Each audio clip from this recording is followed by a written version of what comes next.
آپ کو ہمارے ان پروگرامز کے فارمیٹ کا عموماً علم ہے. اس میں ہمارے ساتھ آن لائن ہمارے مہمان گرامی موجود ہوتے ہیں اور لائیو کال کے ذریعے سے پروگرام میں آپ کو حصہ بنایا جاتا ہے.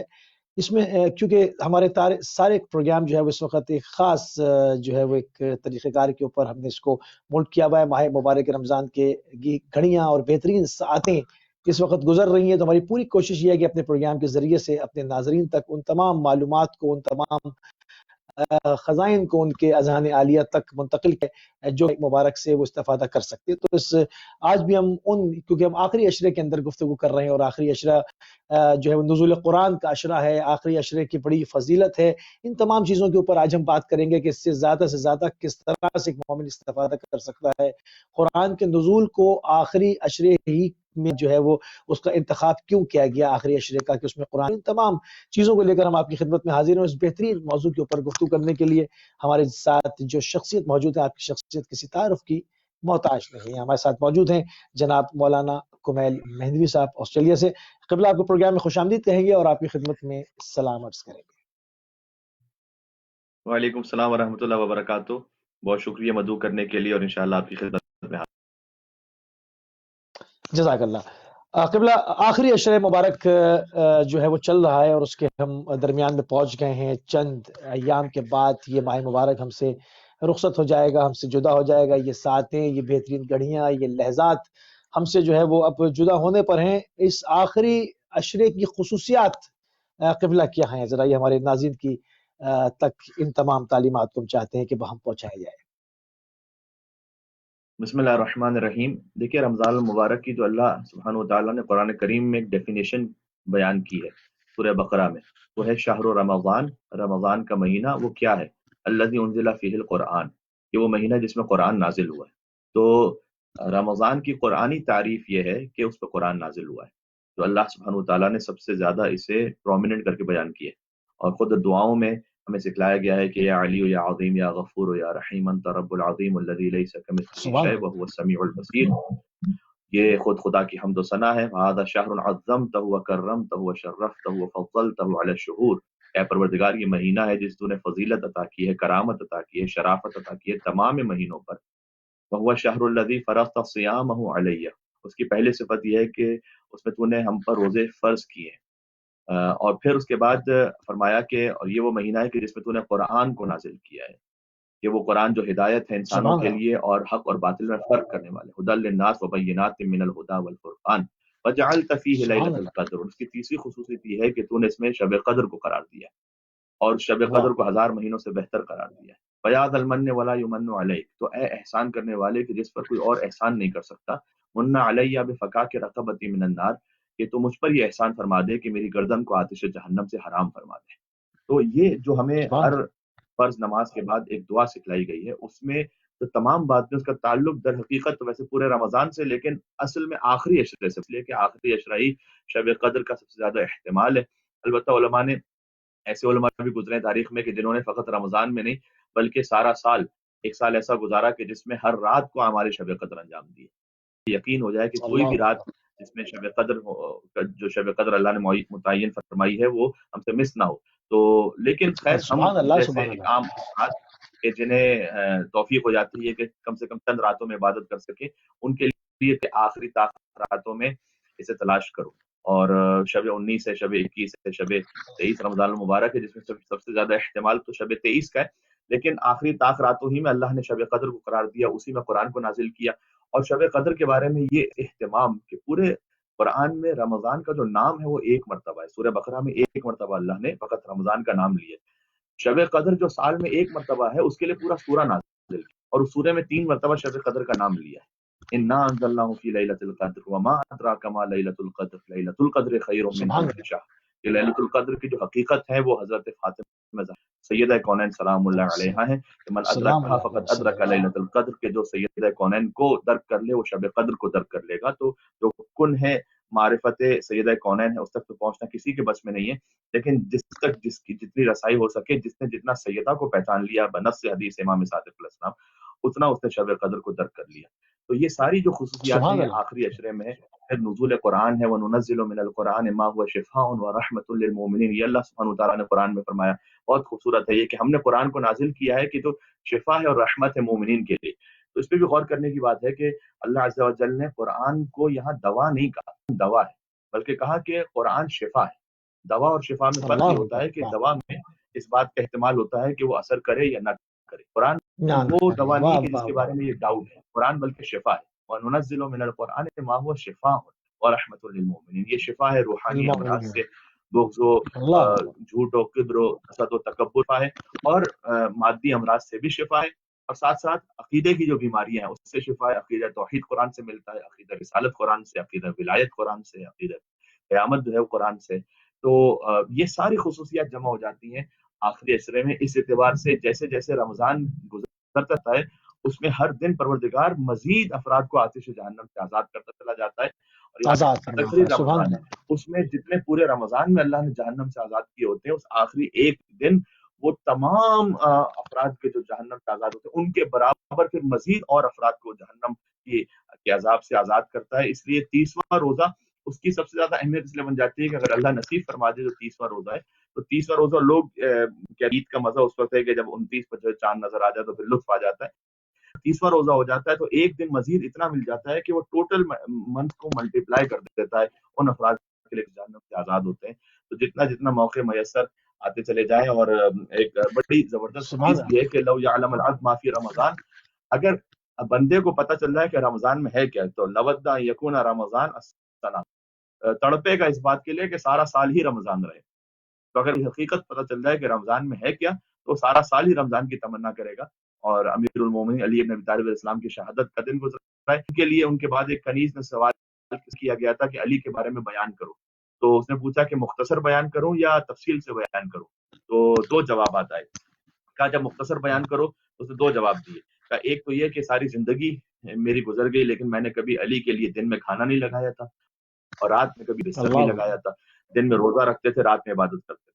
اور پھر جب اسے پوچھا گیا کہ اچھا یہ بتاؤ کہ علی کس مہینے میں سب سے زیادہ عبادت کرتے تھے، رجب میں، شعبان میں یا رمضان میں، تو اس نے جواب دیا کہ میری سبحان اللہ، زندگی سبحان گزر گئی اللہ، لیکن میں نے علی کے رمضان اور شوال میں فرق محسوس نہیں۔ تو وہ تو خیر پھر اولیاء اللہ اور ہے کہ ان کا رمضان اور شوال اور ذی القعدہ اور ذی الحج سبھی ایک جیسا ہوتا تھا۔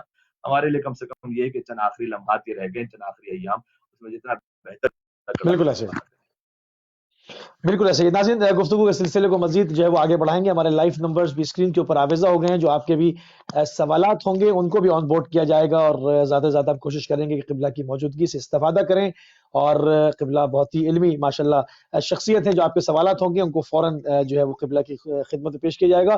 قبلہ آخری عشرے میں ایک مومن کو کیا چاہیے کہ وہ کس طرح سے بہتر استفادہ کرے اس آخری عشرے سے؟ جی، سب سے پہلی بات ہے کہ خود احتسابی کرے کہ میں رمضان سے پہلے کہاں تھا اور اب کہاں ہوں، اور اگر بہتر نہیں اپنے آپ کو بنا سکا تو چند ایام ہے کہ جس میں اپنے آپ کو بہتر بنا سکوں۔ رمضان فقط بھوکے اور پیاسے رہنا نہیں، جیسے کہ امیر المومنین علی بن ابی طالب علیہ السلام نے بیان فرمایا کہ کچھ لوگوں کا رمضان فقط بھوک اور پیاس، تو بھوک اور پیاس فقط نہ ہو رمضان میں، نگاہوں کا روزہ ہو، زبان ہو، شکم کا روزہ ہو، اور باقی اعضائے بدن کا روزہ ہو، اور وہ اپنے آپ کو انسان کو چیک کرنے کی ضرورت ہے کہ میں اس وقت کہاں اسٹینڈ کرتا ہوں۔ ایک مثال تاکہ ہمارے تمام ناظرین تک یہ سمجھ میں آ سکے بات، کہ جیسے کچھ ایڈورٹیزمنٹس آتی ہیں کریمز کی یا کچھ میڈیسنز کی، اس میں کہتے ہیں استعمال سے پہلے، استعمال کے بعد، ٹھیک ہے؟ تو وہ کہتے ہیں کہ جناب استعمال سے پہلے ایک اور تصویر ہے، موٹاپا ختم کرنے کی دوا تو استعمال سے پہلے، استعمال کے بعد، گورا کرنے کی کریم استعمال سے پہلے، استعمال کے بعد۔ اسی طریقے سے رمضان المبارک میں بھی اپنے آپ کو چیک کیجئے، رمضان آنے سے پہلے، رمضان جانے کے بعد۔ تو یہ آنے سے پہلے بعد اور جانے سبحان کے اللہ، بعد یہ دو تصویریں آپ کے پاس ہیں، یہ جو دو تصویریں ہیں یہ مختلف ہونے چاہیے، یہ ایک جیسی اگر رہیں گی تو اس کا مطلب ہے کہ ہم نے وہ رمضان کے جو اللہ کا تحفہ تھا اس کا ہم نے استفادہ نہیں کیا۔ اگر رمضان سے پہلے بھی ویسے ہی زبان تھی اور رمضان کے بعد بھی ویسی ہی زبان ہے تو پھر فائدہ نہیں ہوا۔ اگر رمضان سے پہلے ویسی ہی نگاہیں تھی اور رمضان کے بعد بھی ویسی ہی حرام نگاہیں، نعوذ باللہ من ذالک، تو پھر رمضان سے میں نے استفادہ نہیں کیا۔ یہ اصل اپنے آپ کو چیک کرنے کی ضرورت ہے۔ ہم مانتے ہیں کہ دیکھیں رمضان کے بعد کے جو اوقات کار ہیں اس میں تبدیلی ہوتی ہے، رمضان کی اپنی برکت ہوتی ہے، سحری کی برکت ہے، افطار کی برکت ہے، مومنین خیر اب لاک ڈاؤن کی وجہ سے تو خیر آنا جانا مشکل ہو گیا، لیکن امام بارگاہ جانا، اعمال شب قدر کو انجام دینا، یہ سب جو رمضان بالکل میں ایسے، ہوتی ہیں وہ ہم ایکسپیکٹ نہیں کرتے کہ شوال میں بھی وہ جاری رہیں گی، لیکن جو رمضان کا جسٹ ہے اور رمضان کی روح ہے وہ شوال میں جاری رہنی چاہیے۔ اس لیے رمضان سب سے زیادہ ہمیں اللہ کے وجود کا احساس کرواتا ہے. میں نے آج تک کسی ایسے مومن کو یا مسلمان کو نہیں دیکھا جس نے رمضان میں روزہ رکھا ہوا ہو اور جب وہ تنہائی میں ہو تو اس نے یہ سوچ لے کہ جناب ابھی تو مجھے کوئی دیکھ روزہ کھول لیتا ہوں, میں پانی پی لیتا ہوں ایک گلاس, ابھی تو کوئی نہیں دیکھ رہا مجھے. اگر اس نے روزہ رکھا ہوتا ہے تو وہ تنہائی میں بھی جا کے پانی نہیں پیتا کم سے کم, یا تھوڑا کھانا نہیں کھا لیتا کہ چلو مجھے کوئی دیکھ نہیں رہا میں کھا لوں. تو بس یہ اللہ نے رمضان میں پریکٹس کروائی ہوئی ہے کہ دیکھو جس طرح سے تم تنہائی میں روزے کا خیال رکھتے ہو, رمضان کے بعد اللہ کے وجود کا خیال رکھو کہ اللہ تمہیں دیکھ رہا ہے. اور جیسے تم اپنے روزے کو باطل نہیں کرتے تنہائی میں, ویسے ہی اللہ سبحانہ و تعالیٰ کے وجود کا جب احساس کرو گے تنہائی میں کہ کوئی اور دیکھ سبحان نہ رہا اللہ, ہو, بالکل یا دیکھ رہا ہو یا نہ دیکھ رہا ہو, سب سے بڑھ کرنے والا جو ہے وہ دیکھ رہا ہے, جو یہ جانتا ہے وہ کہ دیکھ کب رہا نگاہوں میں ہے. خیانت سبحان آتی ہے, اللہ. وہ جب یہ جانتا ہے کہ کب دل میں منافقت آتی ہے. یہ چیزیں انشاءاللہ خود احتسابی سیلف اسسمنٹ, آئی تھنک یہ سب سے زیادہ امپورٹنٹ ہے. اگر ہم نے اس پر کام کر لیا, جو دعاؤں کے ذریعے سے ہو سکتا ہے, جو تلاوت قرآن سے ہو سکتا ہے, نماز اول وقت میں انجام دیں, بہت اہم ہے نماز اول وقت میں. رمضان کی عادت رکھیں. آیت اللہ بہجت کا ایک جملہ بڑا معروف ہے کہ جو نماز اول وقت میں پڑھنے کا عادی ہو جائے وہ ایک اس مقام تک پہنچ جاتا ہے جس مقام تک وہ پہنچنا چاہتا ہے. تو سبحان نماز اللہ. اول سبحان وقت میں اللہ. پڑھنے کی جو تاکید ہے وہ رمضان کے بعد, اس کو اگر یہ چیز آپ نے کنٹینیو کر لی, میں کہتا ہوں دو باتوں کا خیال رکھ لیں. ایک اول وقت انجام دیں, ڈیلے نہ کریں, سستی نہ کریں. دوسرا یہ کہ حرام سے اپنے آپ کو بچا لیں. یہ دو چیزیں اگر رمضان کے بعد ہمیں حاصل ہو گئی تو میں سمجھتا ہوں کہ رمضان المبارک کا پورا استفادہ آپ نے کر لیا, پوری طریقے سے آپ نے اس مقصد کو حاصل کر لیا ہے.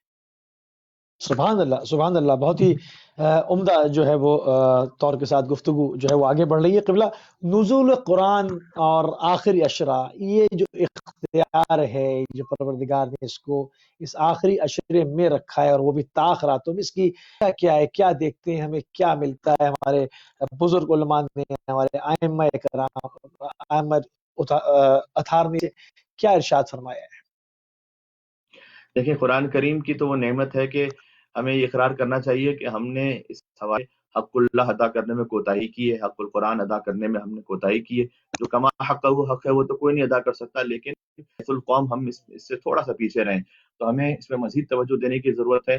ان قومی اتخذ القرآن محجورا, یہ اللہ نے قرآن میں کہا ہے کہ خود نبی کریم صلی اللہ علیہ وآلہ وسلم قیامت میں صلی اللہ علیہ شکایت کریں گے کہ میری قوم نے اس قرآن کو اخذ کرتے ہوئے بھی چھوڑ دیا تھا. بڑا خوبصورت یہاں پر تعبیر ہے, اتخذوا هذا القرآن, اتخذوا کہتے ہیں اخذ کرنا, تو اخذ تو کیا تھا, شاید استخارے کے لیے کیا تھا, اپنے جو ہے نا رد بلا کے لیے کیا تھا, وہ بھی ٹھیک ہے, اس میں اس سے ہم کو انکار نہیں کر رہے, وہ بھی اپنے اور آپ کی بات سارے صحیح مرحومین کی مغفرت کے لیے اور کسی طریقے سے بلاؤں کو دفع کرنے کے لیے, یہ بھی قرآن کے برکات میں سے. لیکن جو قرآن کو اصل حاصل کرنا چاہیے تھا اپنی روح کو بدلنے کے لیے, اپنی عادات کو بدلنے کے لیے, اس سے ہم تھوڑا سا غافل ہو. تو کوشش کریں کہ یقرأ 50 آیا فی کل یوم او لیلہ, یہ حدیث میں آیا ہے کہ ہر مسلمان کے لیے سزاوار ہے سبحان کہ اللہ. دن یا رات میں کم سے کم 50 آیات کی تلاوت کریں. یہ حدیث تلاوت روز تو ہم کریں. سے سوال سبحان کیا اللہ. جاتا ہے کہ مولانا صاحب قرآن تو رمضان کے بعد ہم اگر روزانہ 1 سپارہ پڑھتے تھے رمضان میں, اگر ماشاءاللہ, تو اس کے بعد ممکن نہیں ہو پاتا. کوشش کیجئے کہ ممکن بنا لیں, جو کہ جب آپ کی زبان پر رواں ہو چکے, میرے خیال میں آدھا گھنٹہ 35 منٹ لگتے ہیں اگر آپ اچھی طریقے سے اطمینان سے پڑھیں. اب تو ایسی یوٹیوب پر ویڈیوز بھی موجود ہیں کہ 30 to 35 آپ اس کو رہیں, قرآن پڑھتے رہیں, تو زندگی میں روزانہ 30-35 منٹ نکالنا کوئی مشکل کام نہیں ہے. لیکن پھر بھی اگر آپ کے لیے تھوڑا سا مشکل ہو رہا ہے تو آپ 50 آیتوں کا ٹارگٹ رکھیں. یقرأ 50 آیا, یہ میری طرف سے ٹارگٹ نہیں, یہ حدیث میں موجود ہے کہ سزاوار ہے ایک مسلمان کے لیے کہ وہ 50 آیتوں کو پڑھے. مولانا صاحب اگر ہم سبحان 50 اللہ. بھی نہ پڑھ سکیں تو کیا کریں, یہ بھی بعض لوگ سوال کر لیتے ہیں. تو جناب اگر 50 بھی نہ پڑھ سکیں تو میں بڑے ایک شرمندگی کے ساتھ یہ کہتا ہوں کہ پہلے ایک اور حدیث میں اس طرح کا معیار بھی دیا گیا ہے کہ اگر کوئی روزانہ 10 آیات کو پڑھے تو لیس من الغافلین, تو اللہ اسے غفلت کرنے والوں میں شمار نہیں کرے گا. یہ کم سے کم یہ اللہ غافلین میں سے نہیں تھا. کم تو سے اگر کم سے 50 نہ کم. پڑھ سکے تو 10 آیات, یہ کم سے کم بیئر منیمم وہ ایک بینچ مارک ہے جو ہمیں دیا گیا ہے کہ 10 آیتوں کو غافلوں میں روزانہ نہیں پڑھو. ہے. غافلوں میں کم سے کم نہ ہو جاؤ, اگنورینس غافلوں میں جو نہیں. ہوتی ہے, جو وہ جاہلیت, اس میں کم سے کم جناب شمار نہ ہو جاؤ. تو 10 آیتوں کو تو رمضان کے بعد آپ نے ضرور بضرور انشاءاللہ پڑھنا ہے روزانہ, لیکن کم سے کم 50 آیتوں کو پڑھیں تو سب سے زیادہ بہتر ہے, اور اگر پڑھ سکتے ہیں تو وہ تو کیا ہی کہنا. تو یہ رمضان اللہ کی جانب سے اس میں جو سب سے قیمتی ہمارے پاس تحفہ عطا کیا گیا وہ قرآن کا ہے. امام زین العابدین علیہ السلام نے ارشاد فرمایا کہ اگر ساری دنیا میں کوئی ایک انسان بھی باقی نہ بچے, دیکھیں ابھی لاک ڈاؤن تھا تو کتنی زیادہ بعض مومنین کو, بعض لوگوں کے لیے انگزائٹی ہونا شروع ہو گئی تھی, بوریت ہونا شروع ہو گئی تھی, کسی سے مل نہیں پا رہے تھے, گھر میں مقید ہو گئے تھے. اب کیا کریں جناب, گھر سے باہر نہیں جا سکتے, مال میں نہیں جا سکتے, پارک میں نہیں جا سکتے, اور یا ہمارے ٹرین میں، بس میں، گھر کے اندر ایک آہستہ آہستہ وحشت ہونا شروع ہو گئی تھی۔ امام زین العابدین علیہ السلام نے ارشاد فرمایا کہ اگر دنیا میں کوئی انسان بھی نہ رہے، سوچے گا کتنی وحشت ہوگی اگر کوئی بھی نہ رہے دنیا میں، اگر دنیا میں کوئی کوئی نہ رہے، انسان بھی واقعی نہ میں، رہے اور میرے پاس فقط کتاب خدا ہو، اور سبحان اللہ، خدا کی جو کتاب ہے قرآن، وہ میں پڑھوں تو مجھے کسی قسم کی کوئی وحشت نہیں محسوس ہوتی، لیکن کوئی کتاب خدا وحشت نہ بہترین ہوگی، تعلیم ہے۔ اللہ اکبر، تو بہترین ہے، سبحان نہج اللہ، البلاغہ میں سبحان مولا کائنات فرماتے ہیں کہ یہ قرآن ہے، تو اس سے فستنطقوا ہو، اس طرح کی تعبیر ہے مولا کی کہ اس سے طلب کرو کہ یہ تم سے بات کرے، تو اس سے درخواست کرو کہ یہ تم سے بات کرے۔ تو قرآن جو ہے وہ جب آپ اسے پڑھنے کے عادی ہو جائے تو قرآن آپ سے بات کرنا شروع کر دیتا ہے۔ یہ ایسا نہیں ہوگا کہ اوور نائٹ ہو جائے گا۔ اگر آپ نے کسی اپنے دوست کے ساتھ 20-25 سال تک کوئی بات نہ کی ہو تو تھوڑا تو ٹائم لے گا کہ وہ آپ سے دوبارہ بات کریں، لیکن جیسے جیسے آپ آہستہ آہستہ اس سے بات کرنے لگیں گے تو قرآن آپ سے پلٹ کر بات کرنے لگے گا، پھر آپ کی زندگی کے مسائل آپ اللہ کو اکبر، ان آیات سے سمجھ میں آنا شروع ہو جائیں گے کہ آپ کہیں گے کہ یار اس آیت کو تو میں نے کتنی دفعہ پڑھا تھا لیکن یہ مطلب تو میری سمجھ میں نہیں آیا تھا۔ وہ خود قرآن اللہ سبحانہ و تعالیٰ کی توفیق سے عطا ہوتا ہے۔ ہاں اتنا ضرور رکھیں کہ قرآن کافی نہیں ہے جب تک کہ اہل بیت اطہار علیہ السلام کا کلام ساتھ میں نہ جوڑا جائے۔ تو جو اردو سبحان اللہ، ہمارے سبحان سمجھنے اللہ، والے مومنین ہیں، وہ مولانا فرمان علی صاحب کا جو ترجمے والا قرآن ہے اس سے اگر استفادہ کر لیں، کیونکہ اس میں ساتھ میں حاشیہ موجود ہے، علامہ ذیشان حضرت جوادی صاحب علی اللہ مقامہ، ان کا جو ترجمہ اور حاشیے والا قرآن ہے، تو کچھ نہ کچھ ساتھ میں وہ بھی رکھیں، اس لیے کہ فقط ترجمہ بھی انسان کو پورا مطلب نہیں پہنچاتا، اس لیے کہ رسول اللہ فقط قرآن کو نہیں چھوڑ کے گئے تھے، قرآن کے ساتھ اہل بیت کو بھی چھوڑ کے گئے تھے۔ تو جب ان دونوں کو ملا کر انشاءاللہ آپ اپنے مطالعے میں رکھیں گے تو بہت سارے نورانی فیوزات اور برکات انشاءاللہ آپ کو حاصل ہوں گی۔ سبحان اللہ، سبحان اللہ۔ قبلہ تھوڑا سا مختلف اور جہتوں کو جو ہے وہ اپنی گفتگو میں ہم شامل کریں گے تاکہ ہمارے ناظرین جو ہمیں اس وقت دیکھ رہے ہیں، کیونکہ ہماری ٹرانسمیشن یہ پوری دنیا میں تقریباً 200 ممالک میں دیکھی اور سنی جا رہی ہے، تو ہم چاہیں گے کہ اپنے ناظرین کو زیادہ سے زیادہ ثواب میں شریک کریں، وہ زیادہ سے زیادہ استفادہ کریں اس گفتگو سے۔ قبلہ قرآن تدریجاً نازل ہوا ہے یا ایک ساتھ قلب اثر پیغمبر پہ نازل ہوا؟ معاملات کیا ہیں؟ کیونکہ کچھ صورتیں مکی ہیں، کچھ مدنی ہیں، آیا یہ اس کا صحیح۔ نزول کی کیا ہمیں کیا تعلیم دی گئی ہے؟ جی، قرآن دونوں نزول ہیں قرآن کے، تدریجن بھی ہے اور دفعتن بھی ہے، اور ناظرین کے لیے گزارش کرتا ہوں کہ دفعتاً، دونوں کا مطلب کیا ہے۔ ایک مطلب ہے کہ دفعتن یعنی ایک ساتھ قرآن نازل ہوا قلب محمد مصطفیٰ صلی اللہ علیہ وآلہ صلی وسلم پر، اللہ علیہ وآلہ اور وسلم، صلی اللہ دوسرا اس کا معاملہ یہ ہے کہ جب قرآن پھر آہستہ آہستہ کر کے بھی نازل ہوا، اور جو دونوں کا ذکر قرآن میں عربی زبان کی لطافت یہ ہے کہ وہ اس میں عربی زبان کی لطافت یہ ہوتی ہے کہ اس میں ایک لفظ ہوتا ہے لیکن اردو زبان میں اس کے لیے آپ کو دوسرا کوئی لفظ ایسا نہیں مل پاتا کہ آپ اس کو اس کے نعم البدل قرار دے سکیں۔ تو قرآن انزلنا بھی ہے قرآن میں اور نزلنا بھی ہے قرآن میں، یعنی انزال بھی ہے جزلنا ہے۔ تنزیل بھی ہے۔ انزلنا کا مطلب ہے کہ دفعتاً نازل ہوا، نزلنا کا مطلب ہے کہ ٹھہر ٹھہر کا نازل ہوا، ایک باب افعال سے ایک ٹھہر باب ٹھہر کر، تفعیل سے، دونوں کا روٹ سبحان ورڈ جو ہے اللہ، نزول سبحان ہے۔ اللہ، تو جہاں پر دفعتن کی بات ہوئی ہے وہاں پر شب قدر میں کا انا انزلناہ فی لیلۃ القدر، ہم نے شب قدر میں قرآن کو نازل کیا، وہ ایک ساتھ پورا نازل ہوا قلب محمد مصطفیٰ صلی اللہ علیہ وآلہ وسلم پر، اس صلی لیے اللہ قرآن علیہ کریم وآلہ میں ہے کہ وسلم، سبحان اے اللہ، رسول جب آپ پر وحی نازل ہو تو آپ پوری وحی کے نازل ہونے سے پہلے زبان کو حرکت نہ دیا کیجیے۔ اس کا مطلب رسول اللہ صلی اللہ علیہ وسلم پہلے سے جانتے تھے کہ قرآن کیا ہے، وہ فقط جو ہے جب اس نزول وحی کا انتظار فرماتے تھے کہ جب اس موقع کی وحی نازل ہوگی تو ہم پڑھیں گے۔ تو قرآن کو وہ پہلے سبحان سے اللہ، ظاہر ہے کہ علم رکھتے ہیں۔ امیر المومنین نے وقت ولادت آغوش مادر سے آغوش رسالت میں آئے تھے تو قرآن پڑھا تھا، قد افلح المؤمنون الذین هم فی صلاتهم خاشعون والذین هم عن اللغو معرضون۔ سورہ مومنون کی آیات کو امیر المومنین نے تلاوت فرمایا تھا اور رسول اللہ صلی اللہ علیہ وآلہ وسلم نے سبحان کہا اللہ، تھا کہ اے سبحان علی اللہ، آپ کی وجہ سے مومنین کامیاب ہو گئے۔ تو قرآن کا جو نزول ہے دفعی ہے وہ بھی اپنے مقام پر ہے، اور وہ ہے سورہ دخان میں بھی اس کا ذکر ہے۔ تو سورہ قدر میں تو ہے ہی، سورہ دخان میں انا انزلناہ فی لیلۃ دخان میں، مبارکہ کہ ہم نے اس کو مبارک رات میں نازل کیا، یعنی وہی شب قدر کی رات ہے۔ جہاں پر قرآن کے تدریجاً نزول کی بات ہے تو وہ پھر 23 سال میں نازل ہوا ہے۔ اس کا آغاز ہوا ہے 27 رجب المرجب، پہلی وحی غار حرا، اقرأ بسم ربک الذی خلق، خلق الانسان من علق، اقرأ وربک الاکرم الذی علم بالقلم، علم الانسان ما لم یعلم۔ یہ وہ 5 آیتیں تھیں کہ جو پہلی وحی میں نازل ہوئی۔ اس کے بعد قرآن جو ہے تدریجاً نازل ہوتا رہا، موقع کی مناسبت سے، وقت کی مناسبت سے، کبھی سفر میں، کبھی حضر میں، کبھی جنگ صحیح، میں، کبھی سلو میں، کبھی شہر سے باہر، کبھی شہر کے اندر، یہ قرآن نازل ہوتا رہا۔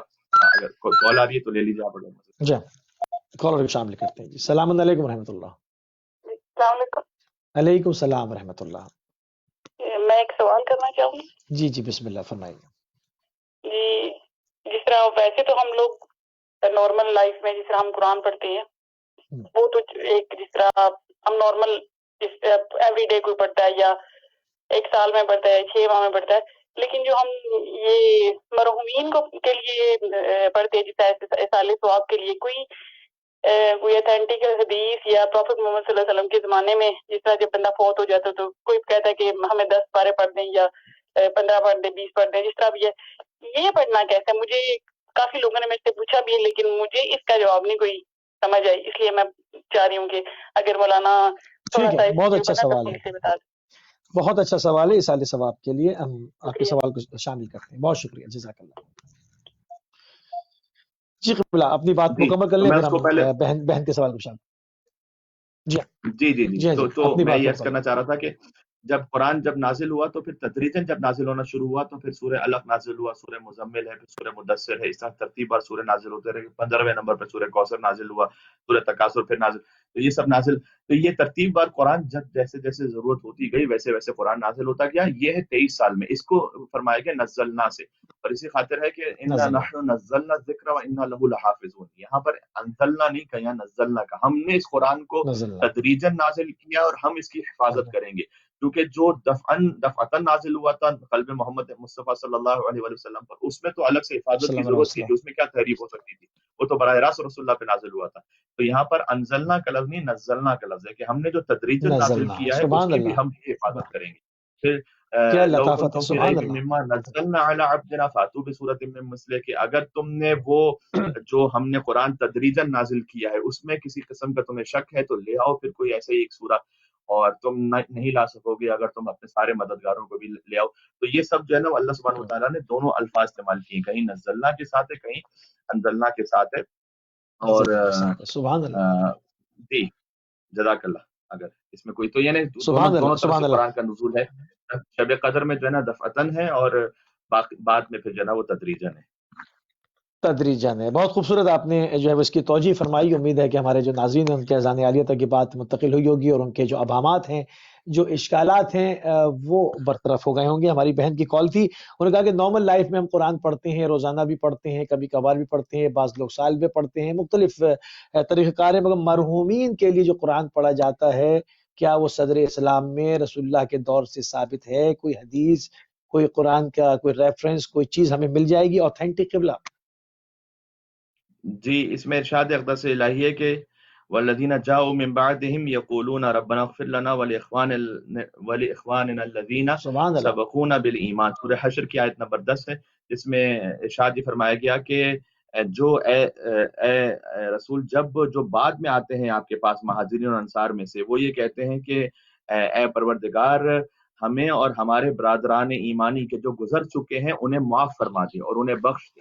اس کا خود مطلب یہ ہے کہ جو گزر چکے ہوتے ہیں جب آپ ان کے لیے دعا کرتے ہیں تو اس کا اثر پہنچتا ہے، جبھی تو دعا کی جا رہی ہے قرآن میں. پروردگار تو گزر چکے ہیں انہیں معاف فرما دے. تو جب انہیں معاف فرما دے تو اس کا سب سے بہترین طریقہ کیا ہوگا کہ قرآن پڑھ کر ان کے مغفرت کے لیے دعا کی جائے. اس سے بہتر اور کیا ذریعہ ہو سکتا ہے؟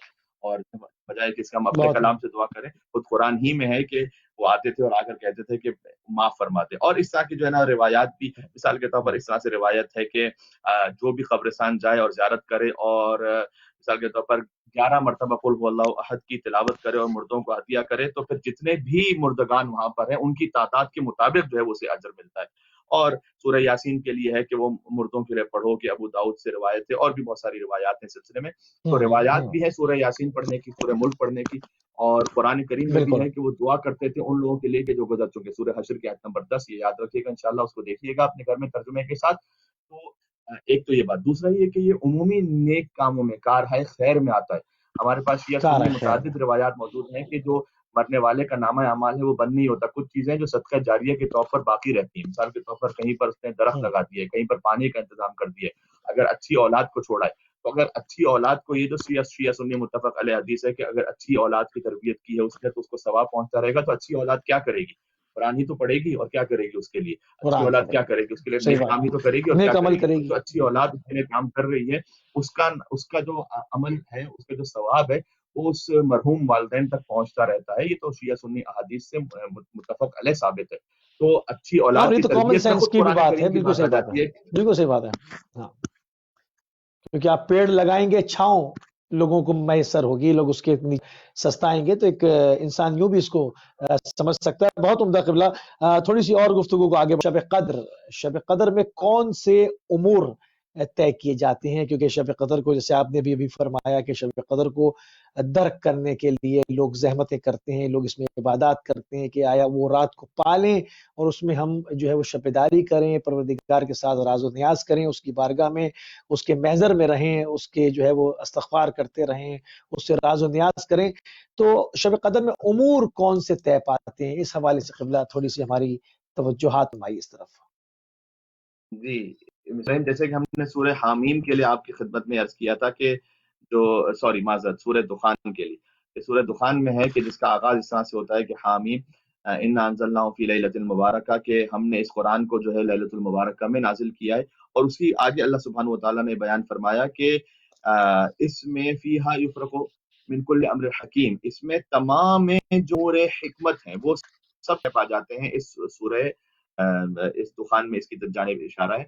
بل میں پوری آیات پڑھ دیتا ہوں تاکہ قرآن کی برکت ہے وہ بھی پہنچے۔ حامیم والکتاب المبین، حامیم کتاب سبحان مبین اللہ، کی قسم، انا انزلناہ فی لیلۃ المبارکہ، ہم نے اس قرآن کو لیلۃ المبارکہ میں نازل کیا، انا کنا منذرین، ہم ہی انذار کرنے والے اور ڈرانے والے ہیں، فیہا یفرق امر حکیم، اس میں طے پاتے ہیں ہر وہ امر کے جو حکمت والا امر ہے، یعنی کس کو اولاد ملنی ہے، کس کے لیے شادی ہے، کس کے لیے نکاح زندگی، کس کے لیے موت، کس کے لیے، اور ایک طرح سے اینول بجٹ سیشن ہوتا ہے کہ جو ہر ملک کا، ہر کمپنی کا جیسے ہوتا ہے، تو اللہ سبحانہ و تعالیٰ کا تو خیر نظام وہ تو غنی علی الاطلاق ہے، لیکن اس نے ہمیں سمجھانے کے لیے اس طرح سے رکھا ہے کہ دیکھو اس رات میں اب امور طے پائیں گے، چاہے وہ قضاء و قدر کے معاملات ہوں، چاہے وہ تمہاری زندگی اور واہ، موت کے حوالے سے معاملات ہوں، تو اس خاطر ہے کہ اس رات ایک ایک لمحہ بڑا قیمتی ہوتا ہے، صدقہ دینے کی بڑی تاکید ہے، اور عبادات میں اب اس رات کو بسر کرنے کی بڑی تاکید ہے۔ میں حضرت موسیٰ علیہ السلام کی ایک روایت آپ کو سناتا ہوں،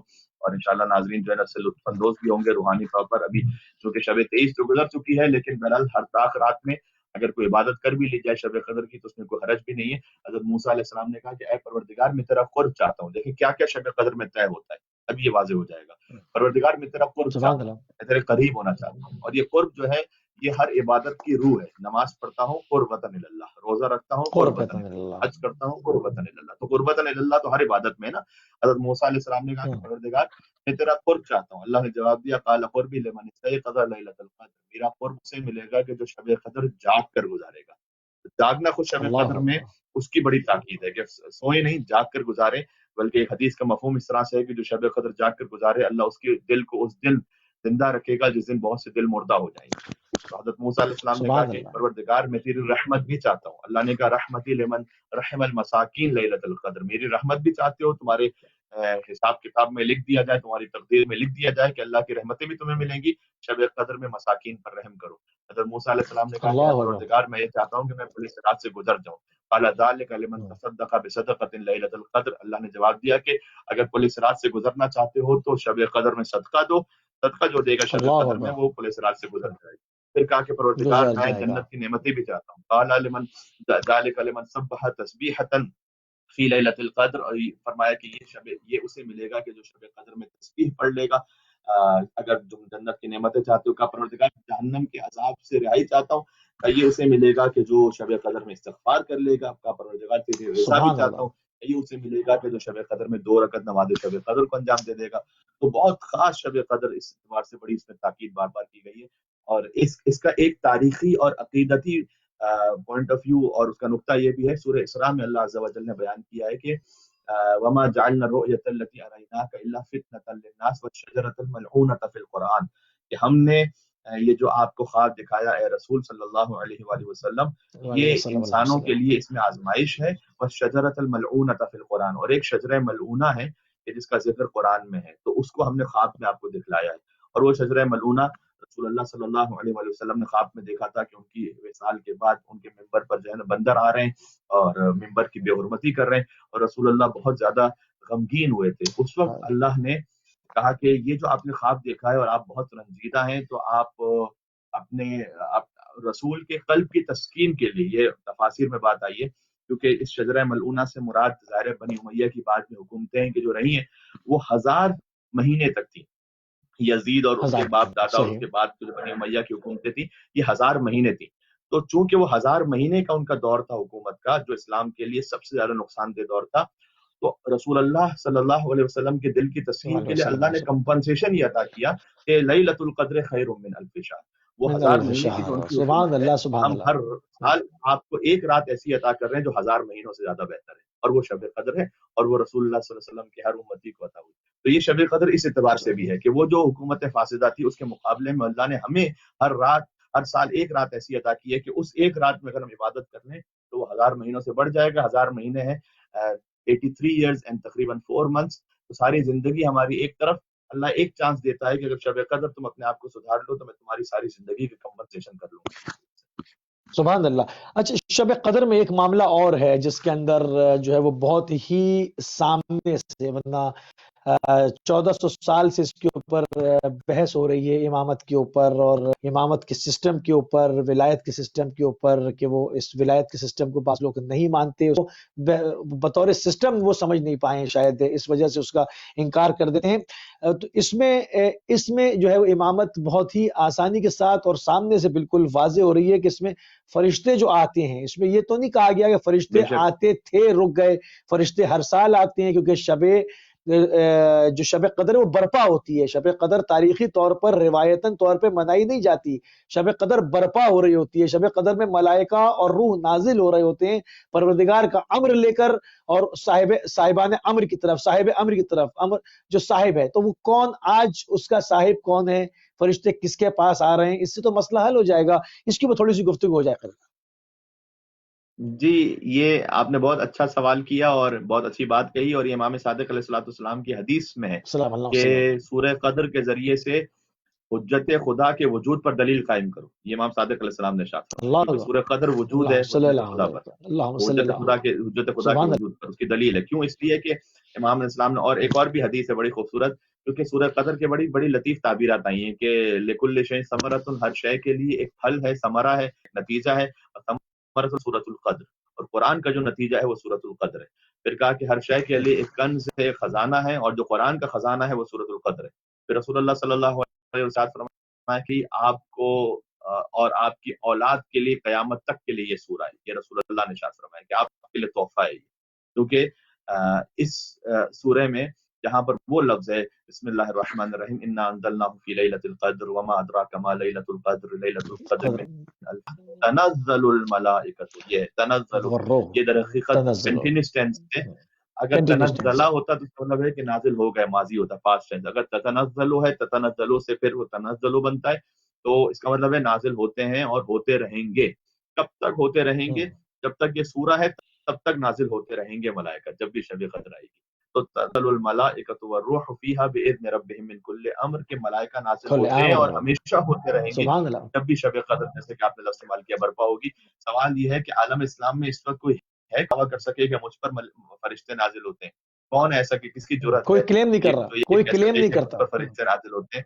فرشتے نازل ہونے کے لیے محمد جیسا ہو رہی ہے صلی اللہ علیہ وآلہ وسلم، وہ اس قابل ہے کہ ان پر ملائکہ نازل ہو. کتنے ملائکہ نازل ہوتے ہیں؟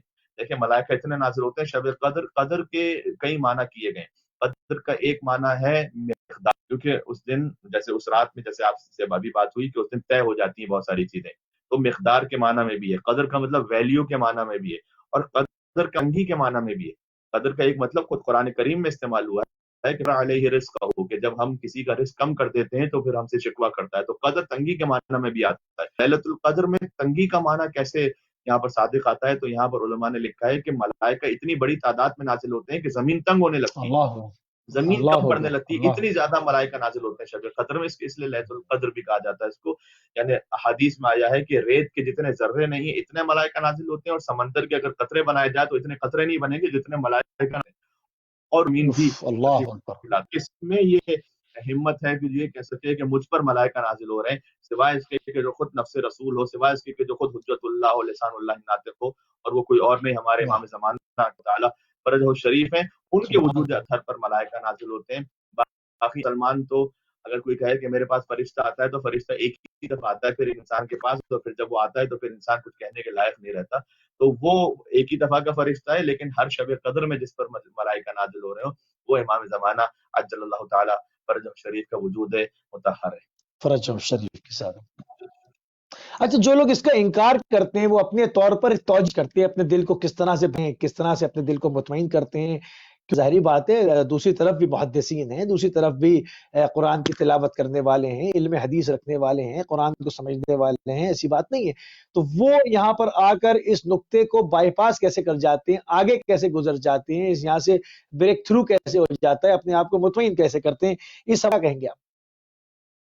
دیکھیں، پر اگر کسی کو نہیں ماننا ہو تو پھر تو وہ کسی صورت بھی نہیں مانتا. اس کے لیے تو توجیحات 1,00,000 ہو سکتی ہیں. مثال کے طور پر وہ لازمی بات ہے یہی کہتے ہیں کہ نازل ہوتے ہیں کسی خاص شخصیت پہ نازل نہیں ہوتے، ویسے ہی بس زمین پر ہیں. یقیناً وہ اس کے لیے یہی بات کہیں گے. اور کیا بات کہیں گے وہ؟ کیونکہ اگر کسی شخصیت کے قائل ہو جائیں کہ جس پر ملائکہ نازل ہو رہے ہیں تو پھر تو اس انہیں سے حجت خدا پہلے تسلیم کرنا شخصیات پڑے پر گا. آ رہے تھے. ہاں، یعنی اس سے پہلے شخصیات پہ آ رہے، وہ زمین پر جو ہے وہ کے واپس جا رہے ہیں. عجیب بات ہے یہ.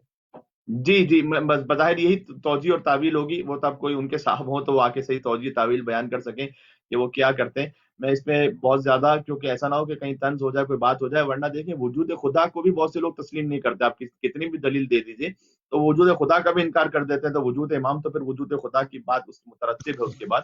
تو کئی مرتبہ خود رسول اللہ صلی اللہ علیہ وسلم کے سامنے وہ جو ایک ابو جہل کا واقعہ بڑا مشہور ہے کہ اس نے یہ کہا کہ اے محمد، میں کہہ رہا ہوں صلی اللہ علیہ وآلہ وسلم، یہ جو تم دکھاتے ہو کرشمے اور معجزے وغیرہ وغیرہ، یہ تو سب جادو ہے، نگاہوں کا دھوکہ ہے. اور یعنی درخت کا چل کر آ جانا، اور حضور لعاب دہن اس میں کنویں میں پھینک دیتے تھے تو کنواں جو ہے وہ اس میں پانی میٹھا ہو جاتا تھا، اور کنواں جو ہے جو خشک ہوتا تھا اس میں پانی آ جاتا. یہ بے شمار جو حضور کے معجزات تھے. اس نے کہا کہ اگر تم مجھے آسمان پر کوئی معجزہ دکھلاؤ تب میں مانوں گا، اس لیے کہ جو جادو ہے اس کی رینج زمین تک ہوتی ہے، آسمان تک نہیں ہوتی. تو اگر آسمان پر میں نے کوئی معجزہ دیکھ لیا تو میں قبول کر لوں گا. اور حضور نے اس سے کئی مرتبہ اقرار لیا کہ کیا تم قبول کر لو گے. اور جب اس نے کئی مرتبہ اقرار کر کے جب حجت تمام ہو گئی تو دست رسالت محمد مصطفیٰ صلی اللہ علیہ وسلم نے اشارہ کیا، چاند کے 2 ٹکڑے کر دیے. جب چاند کے 2 ٹکڑے کر دیے تو ہو گیا نا آسمان پر معجزہ. اب چاند کے 2 ٹکڑے ہو چکے ہیں، اب اس سے بڑھ کے کیا معجزہ ہوگا. تو اس وقت ابو جہل کا جواب کیا تھا کہ اے محمد، میں سمجھ گیا سب کا جادو زمین پر چلتا ہے، تمہارا جادو کیا آسمان پر بھی چلنے لگا ہے. تو جسے نہ ماننا ہو تو اس کے بعد کی توجیہ تعبیر ہوتی ہے. اس کا نام اس سے پہلے ابو الحکم اسے کہا جاتا تھا، حکمتوں کا باپ، کیونکہ وہ بڑا سمجھدار اور عقل مند شخص مانا جاتا تھا مکہ میں. اور حضور نے اس کا پھر نام رکھا کہ یہ ابو جہل ہے. در حقیقت ابو الحکم نہیں ہے، یہ ابو جہل ہے. اس لیے کہ جاہل وہ ہوتا ہے کہ جسے پتا نہ ہو، جس کی سمجھ میں بات نہ ہے. ابو جہل وہ ہوتا ہے جسے سب کچھ پتا ہو پھر بھی قبول کرنے کو تیار نہ ہو. ایسے ابو جہل بہت گزرے ہیں. خود توحید کے باب میں، خود محمد مصطفیٰ صلی اللہ علیہ وسلم کے نبوت کے باب میں، اور خود ولایت نبی کے باب میں علیہ السلام کے سب کچھ سامنے قبول نہ کرنا. کیا ایسا نہیں ہے کہ یزید کے باپ نے مولا کائنات کے فضائل میں اشعار نہیں کہتے؟ خود یزید کے باپ نے کہا کہ خیر الورا من بعد احمد حیدر الناس ارض والوسیع سماء. انسانوں میں احمد کے بعد جو سب سے بہتر ہے وہ حیدر ہے. انسانوں کی مثال زمین جیسی ہے، مصطفیٰ کی وسیع کی مثال آسمان جیسی ہے. تو سمجھ تو رہا ہے سب کچھ، جبھی تو یہ اشعار کہہ رہا ہے. اس کے بعد جو یزید نے کہا علی ان کا ملیحۃ، علی کی مثال ایسی کہ جیسے ایک شخص کی 2 بیویاں ہوں تو آپس میں ہمیشہ ان کے درمیان حسد رہے گا. لیکن اگر کوئی علی کا کتنا ہی بڑا دشمن کیوں نہ ہو، فضیلت علی کا اقرار کیے بغیر نہیں رہ سکتا. اور ساتھ میں پھر عمرو ابن عاص وہیں پر موجود تھا تو اس نے کہا کہ عاد الذی شہد العدو بفضلہ فالفضل ما شہدت به الاعداء. علی کی فضیلت کے لیے اتنا ہی کافی ہے کہ خدا دشمنان نے علی کی زبانی علی کے فضائل جاری کروا دیا کرتا ہے. تو جو علی دشمنوں کی زبان پر جن کے اتنے فضائل آ رہے ہوں تو کیا وہ مانتے نہیں ہوں گے مولا کائنات کے حوالے سے؟ ان کو پتہ نہیں ہوگا. لیکن جب دل پر پردہ پڑ چکا ہو، جب نافرمانیاں اتنی ہو چکی ہوں، جب خواہشات دنیا، حب دنیا اتنا آ چکی ہو. ایک شعر پڑھتا ہوں اور اختتام کرتا ہوں اس جواب کا کہ قدورت ہو تو سچی بات بھی مانی نہیں جاتی. اگر دل میں بغض ہو جائے تو آپ کوئی بھی دلیل پیش کر دیجئے، پورا قرآن بھی پڑھ دیجئے، قدورت ہو تو سچی بات بھی مانی نہیں جاتی. کہ چشمے کور تک سورج کی تابانی نہیں جاتی. کہ چشمے کور تک، جو اندھا ہے وہ یہ کہے گا کہ سورج کی روشنی نہیں ہے، اس لیے کہ اس کی اپنی آنکھوں میں ظرفیت نہیں رہی ہے. کور تک سورج کی تابانی نہیں جاتی. اب اتنا بھی نہ اپنے کو بگاڑو بغض حیدر میں، اب اتنا بھی نہ اپنے کو بگاڑو بغض حیدر میں کہ خود تم سے تمہاری شکل ہی پہچانی نہیں جاتی. تو بغض حیدر میں بگڑا ہوا ہے، اب وہ کچھ بھی کرتا رہے، اسے ہدایت پہ نہیں ملتی، اس لیے کہ اس نے خود اپنی نگاہوں پہ اپنی پٹی باندھ لی. سبحان اللہ سبحان اللہ. قبلہ مولا امیر المومنین کی شہادت اسی عشرے میں ہے، آخری عشرے کے اندر ہے، شب قدر کے اندر ہے. کیوں انتخاب کیا گیا مولا امیر المومنین کی شہادت کا آخری عشرے میں؟ اس کی کیا کوئی خاص وجہ؟ دیکھیں مصلحت تو اللہ سبحانہ و تعالیٰ جانتا ہے یا خود امیر المومنین جانتے ہیں. ہم تو فقط اتنا کہہ بے سکتے شک. ہیں کہ علی کے لیے اللہ سبحانہ و تعالیٰ نے ان کی آمد پر بھی بہترین گھر کا اہتمام فرمایا، جو اس سے بہتر کوئی جگہ دنیا سبحان میں اللہ. ممکن نہیں تھی. خانہ خدا کا انتخاب ہوا اور علی جوف کعبہ میں تشریف لائے، اور جب علی جا رہے تھے تب بھی اللہ کے گھر ہی کا انتخاب کیا گیا. رمضان مہینوں میں بہترین مہینہ ہے، شب قدر راتوں میں سب سے بہترین رات ہے، فجر کا وقت اوقات میں سب سے بہترین وقت ہے. نماز مومن کی معراج ہے اور دین کا ستون ہے. تمام اعمال میں نماز بہترین عمل ہے. ان اعمال میں سے بھی نماز کے جو سجدہ ہے وہ سجدہ سب سے بہترین رکن ہے. اور تو سب سے بہترین مہینے میں، سب سے بہترین رات میں، سب سے بہترین گھر میں، سب سے بہترین رکن میں، سب سے بہترین ذکر کرتے ہوئے اللہ نے اپنے سب سے بہترین بندے کو بلایا، اور جب اس کی مہمانی کا اہتمام فرمایا تو اس بندے کی زبان سے جاری ہوا فزت ورب الکعبہ، کعبے کے رب کی قسم علی اللہ کامیاب ہو گیا. تو یہ کامیاب سب ہو کچھ گیا. جو بہترین تھا وہ کائنات کے بہترین شخص کے لیے اللہ سبحانہ و تعالیٰ نے ایک جگہ جمع کر دیا تھا. ہماری ہزاروں جانیں نثار ہوں ذات علی ابن ابی طالب علیہ السلام پر. علی اور قرآن کا رشتہ اتنا گہرا ہے کہ علی مع القرآن والقرآن مع علی، جب ضربت مع لگی علی. اس وقت بھی مسجد کوفہ کی خاک اٹھائی. وہ ضربت کے جو مغز دو پارہ ہو چکا ہے، فرق اقدس سے خون جاری ہے، اور وہ تلوار جیسے زہر میں بجایا گیا تھا، تو پورا جو زہر کا اثر ہے وہ مغز میں ہے، اور اس وقت امیر المومنین شدید ترین تکلیف کی کیفیت میں. لیکن علی نے پھر سجدے میں سر رکھ کر کوفہ کی خاک اٹھائی، مسجد کوفہ کی، اور اپنے سر پر رکھی اسے. زخمی جہاں پر سر تھا مولا کا، اور فرمایا کہ منہا خلقناکم وفیہا نعیدکم ومنہا نخرجکم تارۃ اخری. اسی مٹی سے خلق کیے گئے، اسی میں دوبارہ پلٹائے جائیں گے، اسی سے دوبارہ اٹھائے جائیں گے. یہ علی قرآن پڑھ رہے تھے اس وقت، اور پھر جب نماز مکمل کی. کتنے یہاں پر نکات ہیں، اب ظاہر وقت بھی ہمارے پاس محدود ہے اور ہمیں گفتگو کو سمیٹنا بھی ہے، کہ امام حسن علیہ السلام کو آگے کیا اور حسن کی امامت میں مولا کائنات نے بقیہ نماز مکمل کی. اس کی مصلحت یہ تھی کہ جیسے رسول اللہ نے علی کے لیے غدیر سبحان بنائی تھی، ویسے ہی مسجد کوفہ میں مولا علی نے حسن کے لیے غدیر بنائی، اور یہ سمجھایا لوگوں کو اللہ کہ دیکھو میرے بعد جو امام ہے وہ کون ہے، حسن ہے. اس لیے کہ حسن وہ ہے کہ جس کے پیچھے خود علی نماز پڑھ رہا ہے. تو یہاں پر امیر بے المومنین نے شک. امام حسن کی امامت کے اس طرح سے اعلان کیا اور نماز کو مکمل کیا. اس کے بعد پھر سجدے میں تشریف لے گئے اور فرمایا کہ پروردگار، جب انبیاء و مرسلین قیامت میں جمع ہو، اولین اور آخرین جمع ہو، تو ان کے سامنے تو گواہی دینا کہ علی نے تیری عبادت میں کوئی کمی یا کوتاہی نہیں کی تھی کبھی. اور پھر باہر نکلے مسجد سے اور صبح کے آسمان کو دیکھا اور کہا صبح کے آسمان تو بھی گواہ رہنا کہ تو نے کبھی علی کے اٹھنے کا انتظار نہیں کیا، علی نے ہمیشہ تیرے نکلنے کا انتظار کیا. اور پھر قرآن کی آیت پڑھی کہ واللیل اذا عسعس والصبح اذا تنفس، کہ رات چلی گئی اور صبح آنے لگی. اپنی زندگی کو رات سے تعبیر کیا، اپنی شہادت کو صبح سے تعبیر کیا. تو علی معجزہ ہے، ذات علی ابن ابی طالب معجزہ ہے، کلام علی ابن ابی طالب معجزہ ہے. جتنا اس پہ کہتے چلے جائیے، قیامت تک بات کرتے چلے جائیے، تو علی کی جو کلام ہے، ان کی زندگی کا اسرار وہ ختم ہونے والے نہیں. سبحان اللہ سبحان اللہ. تھوڑا سا ہمارے پاس وقت بچا ہے قبلہ، تقریباً 4-5 منٹ ہیں، تھوڑا سا اور استفادہ کل نے آپ سے امام زمانہ روحی و ارواحنا الفدا اور قرآن، اور یہ ماہ مبارک چل رہا ہے، اس ماہ مبارک میں معرفت امام کے حوالے سے میں چاہوں گا کچھ گفتگو کرتے ہوئے قبلہ تشریف جب آپ لے کر جائیں تو یہ گفتگو ضرور اس پروگرام میں ہو تاکہ زیادہ سے زیادہ لوگ اس سے استفادہ کریں. جی دیکھیں، خود شب قدر کا تو تعلق ہی امام زمانہ علیہ السلام سے ابھی ہماری بات ہوئی کہ حجت خدا پر ہی ملائکہ نازل ہوتے ہیں. تو شب قدر کی تو جو کلیدی ترین حیثیت ہے وہ خود حجت خدا امام زمانہ جل اللہ تعالیٰ فرج و شریف کی ہے. فرج جس نے شب الشریف اللہ قدر میں اپنا تعلق امام زمانہ سے نہیں جوڑا، اس نے گویا شب قدر کو حاصل ہی نہیں کیا، اس نے شب قدر کی جو روح ہے اس کو کھو دیا. امام زمانہ علیہ السلام اور رمضان کا تعلق ایک تو شب قدر کے حوالے سے میں خود دعائے افتتاح جو ہر شب میں پڑھنے کی تاکید ہے رمضان میں، اللہم انی افتتح الثناء بحمدک وانت مسدد للصواب بمنك ويقنت انك ارحم الراحمین فی موضع العفو والرحمہ واشد المعاقبین فی موضع النکال والنقمہ. جو پوری دعا ہے دعائے افتتاح، اس دعائے افتتاح کو جو تعلیم فرمائے وہ خود امام زمانہ اجل اللہ تعالیٰ فرج و شریف نے تعلیم فرمایا. تو ہم امام زمانہ علیہ السلام کی تعلیم کردہ دعا پڑھ رہے ہوتے ہیں، یہ کم لوگوں کے علم ہے یہ والی بات. اور پھر اس دعائے افتتاح کا جو آخری پورا حصہ ہے وہ تعلق ہی امام زمانہ علیہ السلام سے رکھتا ہے. تو رمضان کا تو بڑا گہرا تعلق ہے امام زمانہ علیہ السلام کے ساتھ.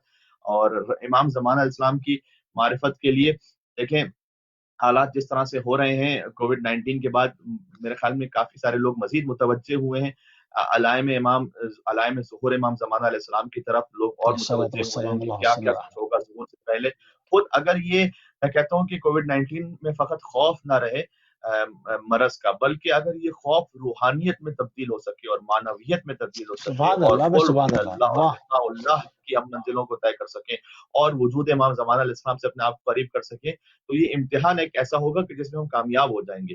تو امام زمانہ علیہ السلام کے وجود کے لیے خود شیعہ سنی احادیث ہیں. بخاری میں ایک اور چینل پر، پاکستانی انٹرنیشنل چینل پر تھا، وہاں پر میں نے اس حدیث کو اور بھی احادیث کو بیان کیا تھا کہ بخاری میں رسول اللہ صلی اللہ علیہ وسلم کی حدیث ابو ہریرہ سے نقل کی گئی ہے کہ حضور نے فرمایا کہ اس وقت تمہاری کیا کیفیت ہوگی کہ جب فرزند مریم تمہارے درمیان آئیں گے، وہ امامکم منکم، اور امام تم میں سے ہوں گے، یعنی وہ امامت نہیں کروائیں گے بلکہ تمہاری امت میں سے کوئی ہستی ہوں گے کہ جو امامت کروائیں گے. اور پھر آگے قسطلانی نے لکھا اور بھی دوسرے علماء نے کہ جو شروحات بخاری لکھی گئی ہیں کہ امامکم منکم ای المہدی، وہ مہدی عجل اللہ تعالیٰ فرجہ شریف ہوں گے. اس سے خود تمام مسلمانوں سے دست بستہ گزارش کرتا ہوں کہ امام مہدی وہ ہستی ہیں کہ جو روح اللہ کے امام ہیں، یعنی حضرت عیسیٰ علیہ السلام روح اللہ ہیں، ان کے امام ہوں گے امام مہدی عجل اللہ تعالیٰ فرجہ شریف. تو اتنی عظیم الشان ہستی ہیں. روح اللہ کا امام وہی ہوگا جو خود بقیت اللہ ہو. اس لیے تو جب آخری حجت خدا کی اتنی عظمتوں والی ہے، تو جو پہلی حجت ہے رسول اللہ کے بعد، وہ آپ نے کیسے ایک ایسی شخصیت کو بنا لیا کہ جن کے لیے مثال کے طور پر ہم یہ بات تو نہیں کہہ سکتے کہ وہ حضرت عیسیٰ علیہ السلام بن سکتے. امام مہدی کے لیول کی تو کوئی شخصیت ہو کہ جو تمام اس دور میں آپ یہ سمجھتے کہ بھائی وہ اللہ کی جانب سے ہو جاتے ہیں. اور جب امام اسلام حضرت عیسیٰ علیہ السلام کو نماز پڑھائیں گے تو ہمارے بہت سارے جو کرسچن بردرز ہیں وہ جب دیکھ رہے ہوں گے کہ خود جنہیں وہ اپنا رہبر مان رہے تھے وہ کسی اور کے پیچھے نماز پڑھ رہے ہیں، تو ایک بہت بڑی کرسچینٹی ان کی کمیونٹی میں سے بہت بڑی تعداد ہوگی کہ جو امام زمانہ علیہ السلام کے وجود پر لے گی اور ان کے ہاتھوں پر بیعت کر لے گی. ہمیں اپنے آپ کو تیار کرنا ہے اس بات کے لیے، فکر نہ کریں ہم کا ظہور جب ہوگا تو پھر ہم اس وقت ہوں گے یا نہیں ہوں گے. دعا ضرور ہونی چاہیے، لیکن دعا عہد میں ہے کہ پروردگار اگر میں دنیا سے گزر بھی جاؤں تو معتذرن کفن شاہرن سیفی، میرے جو ہے نا وہ کفن میں پھر سے مجھے دوبارہ اٹھا دے میں جو امام سے پہنچ جاؤں. تو پھر اگر ہمارے اعمال رکھے تو ہمیں قبروں سے اٹھایا جائے گا اور امام زمان علیہ السلام کی خدمت میں انشاءاللہ پہنچایا جائے گا.